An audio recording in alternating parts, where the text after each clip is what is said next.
Nyi Roro Kidul digambarkan sebagai sosok wanita cantik bergaun hijau yang tinggal di istana yang terletak di pantai selatan. Banyak versi dari asal-usul keberadaan Nyi Roro Kidul.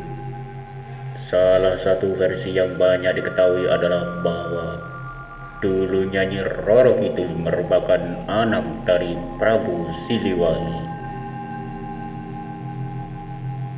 Dikisahkan di tanah Jawa, lebih tepatnya di daerah yang bernama Pajajaran, terdapat sebuah kerajaan purba yang dipimpin oleh Prabu Siliwangi.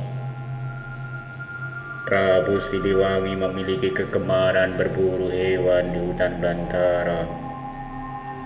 Suatu saat ia sedang asik berburu, dan secara tidak sadar dia telah masuk ke dalam hutan yang lebih jauh.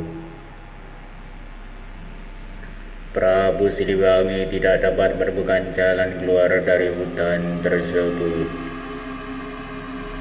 Setelah berputar-putar untuk menemukan jalan keluar, Prabu Siliwangi tiba-tiba saja bertemu dengan seorang perempuan cantik di dalam hutan tersebut. Prabu Siliwangi merasa lega dan segera menghampiri perempuan tersebut. Setelah perkenalan, diketahui bahwa ternyata perempuan cantik tersebut sudah lama tinggal di hutan. Sang perempuan tersebut akan mengantarkan dan menunjukkan di mana jalan keluar dari hutan. Namun dengan syarat Prabu Siliwangi harus menginap beberapa hari di istananya. Singkatnya, Prabu Siliwangi menyetujui syarat tersebut dan mulai tinggal beberapa hari di istana si perempuan cantik.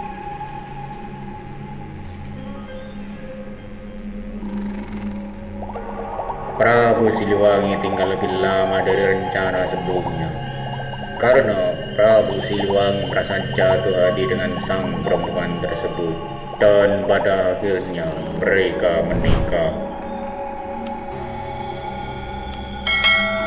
Setelah beberapa waktu berlalu, sang Prabu Siliwangi kembali ke kerajaannya seorang diri tanpa sang istri. Sesampainya di kerajaan, semua rakyat merasa bahagia mengetahui bahwa sang raja telah kembali. Mereka sempat berpikir bahwa raja telah meninggalkannya karena sudah berhari-hari tidak ada di istana. Prabu Siliwangi menyelesaikan beberapa pekerjaan yang sudah ia tinggalkan saat dia di hutan. Hingga beberapa bulan berlalu dan ia mulai melupakan keberadaan istrinya yang ada di dalam hutan.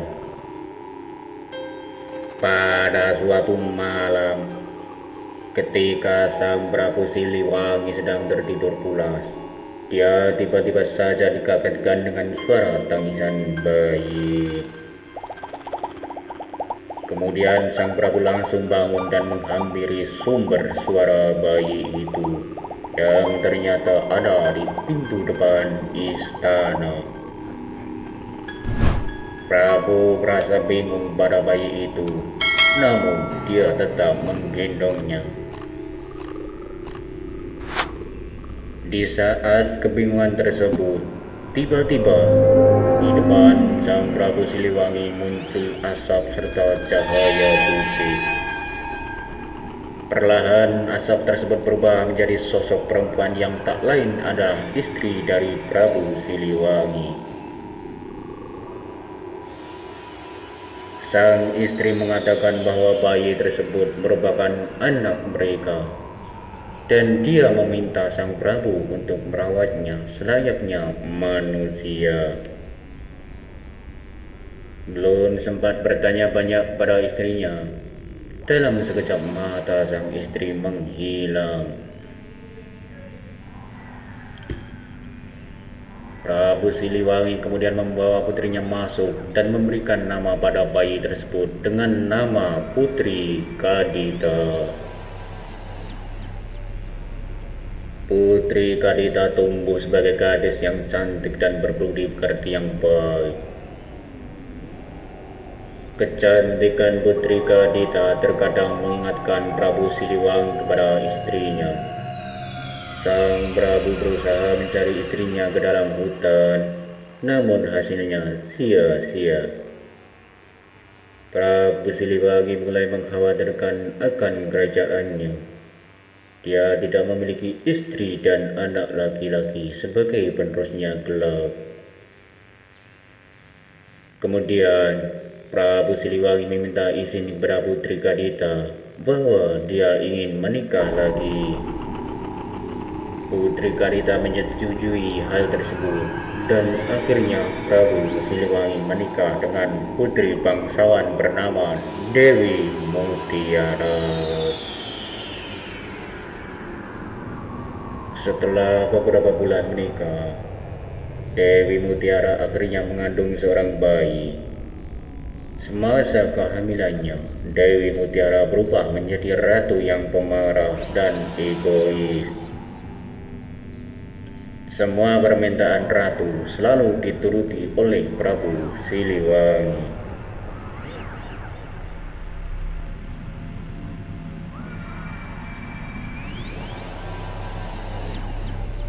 Namun suatu saat ratu meminta agar Putri Kadita keluar dari istana. Mendengar hal itu, Prabu Siliwangi menentang keras.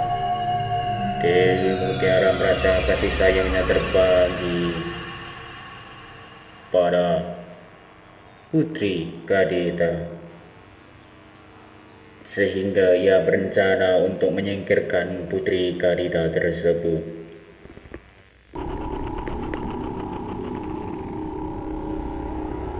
Kemudian Dewi Mutiara pergi ke hutan dan bertemu dengan seorang dukun untuk menyingkirkan Putri Kadita. Suatu malam saat Putri sedang tidur, tiba-tiba muncul asap tebal dengan aroma busuk di sekeliling Putri Kadita. Namun sang putri tidak merasakannya. Keesokan harinya, Putri Kadita bangun dan terkejut dengan tubuhnya yang timbul bercak nanah. Melihat hal tersebut, sang Prabu berusaha mengobati putrinya dengan memanggil semua tabib yang terbaik di seluruh penjuru negeri.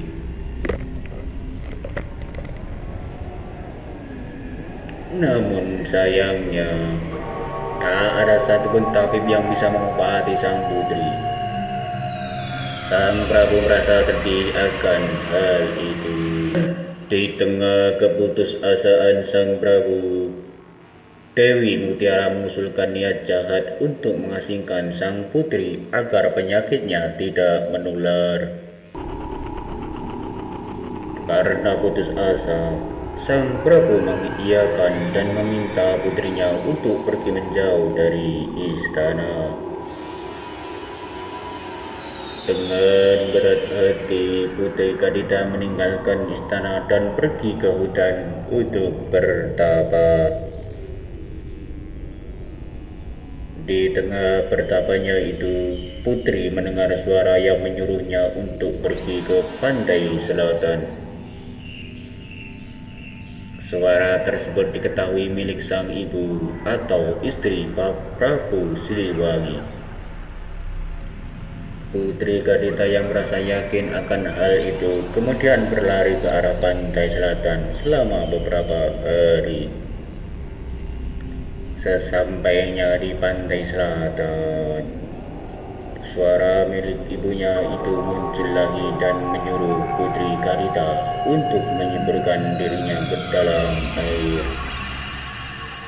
Putri Kadita kemudian mulai menceburkan dirinya ke dalam laut. Dan ajaibnya, penyakit kulitnya yang dideritanya seketika itu juga sembuh. Putri Kalida akhirnya memutuskan tinggal di laut dan membangun istana serta mengumpulkan ribuan pasukannya. Di situ, Putri Kalida dikenal sebagai Nyi Roro Kidul.